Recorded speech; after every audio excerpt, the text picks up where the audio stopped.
Joining us now to talk more about Dick Cheney's legacy, political analyst and historian Rich Rubino. Rich, good to see you. Appreciate you being here. And I want to ask two words we keep hearing over and over again when it comes to Dick Cheney: powerful and polarizing. Can you help explain why?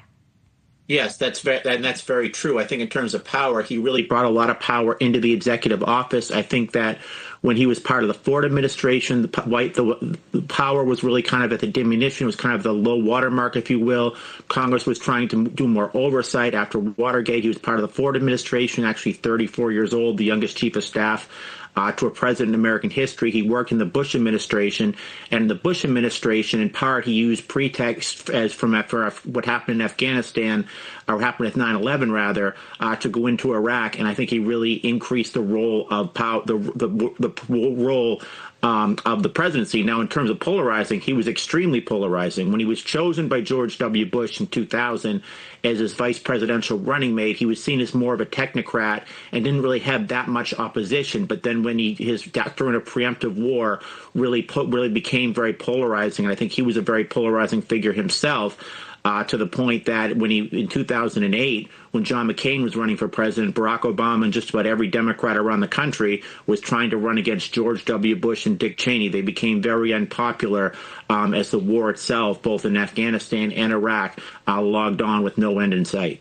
How do you see it? I mean, do you think Dick Cheney and his daughter Liz as well are synonymous with the old guard Republican Party, a party that many would argue has changed dramatically in recent years?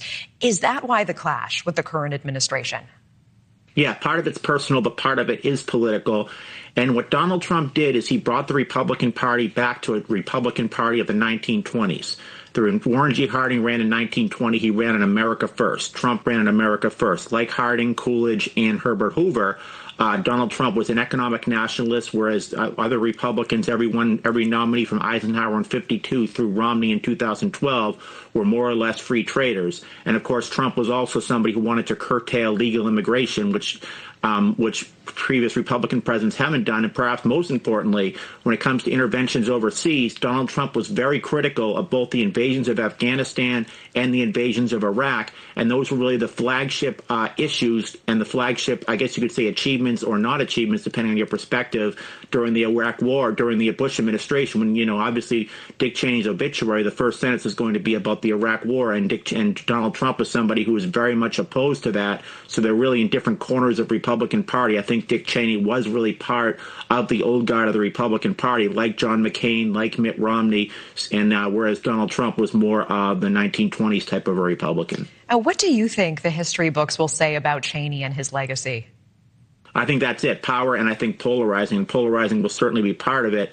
When it comes down to it, the fact of the matter is that when it comes to the invasion of Iraq, it was actually pretty popular at the time. Every Republican in the Senate, save Lincoln Chafee, voted for it. 23 Democrats actually voted for it, like Hillary Clinton, John Edwards, Chuck Schumer in the House, the leaders like Dick Gephardt. But at the end of the day, there were not weapons of mass destruction found, and there was no tethering or no link or allegation between Iraq, Saddam Hussein, and al-Qaeda involving 9/11, and that was the two major pretexts for the war. Now, Cheney has said that to his last day he believes the Iraq war was right for other reasons, but I think he's going to be a very polarizing figure, and I think that his popularity is really kind of at a low ebb because of what happened in Iraq and Afghanistan. Now, you mentioned his popularity. How did he navigate public perception, knowing that he was often cast as the power behind the presidency? His critics at the time describing him as the Darth Vader of the administration, George W. Bush even acknowledging that at one point. Yeah, he seemed really not to care very much about how he was viewed publicly. He was not a particularly charismatic speaker. I think he knew that. He actually said in 2000, when George W. Bush chose him, that he would not try to seek the presidency for himself, which is something usually vice presidents, whether it was Richard Nixon in 60, Hubert Humphrey in 68, Al Gore in 2000, almost invariably the incumbent vice president seeks the presidency himself. He did not want to do that. He just really didn't seem to care very much about his political popularity. Rich Rubino, really appreciate you joining us on this. Thank you. My pleasure. Thank you so much.